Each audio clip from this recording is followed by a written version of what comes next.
Rain or shine, albondigas always sound fine, so let's make some my way. I'm gonna start off with my Mexican mirepoix, which is just a half a white onion, 2 Roma tomatoes, and 1 clove of garlic minced. And then what I'm gonna do is I'm gonna take my favorite giant pot and I'm going to throw in a little bit of olive oil and I'm gonna saute my mirepoix low and slow until my onions are translucent and my tomatoes are nice and soft. Whilst that's going, I'm going to prep my veggies. So I'm washing everything, peeling everything so it's ready to go. And then I'm going to add about 12 cups of water to my pot. And then I'm just going to take a few minutes to chop all my veggies down to make sure they're ready, because the cooking process of albondigas is pretty fast.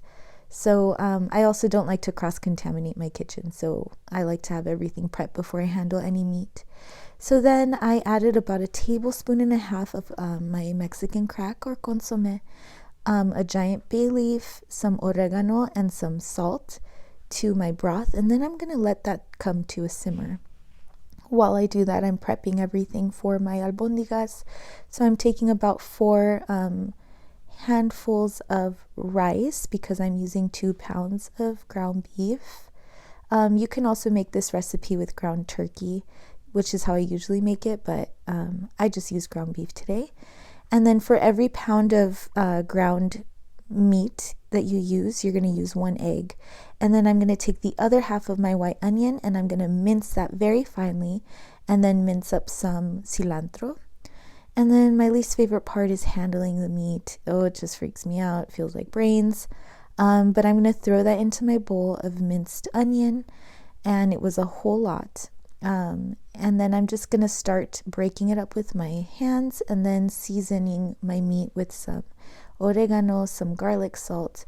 And then I'm going to throw in my rice and my eggs.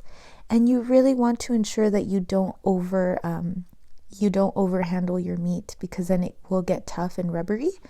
So then season it further with salt, more garlic salt and pepper, and throw in your cilantro. And then you know it's ready to be formed into your meatballs when the meat no longer sticks to your hands. And then you're just going to pop them in. And then when they start floating, you know it's almost ready. But you do want to be skimming your broth so your broth is nice and clear.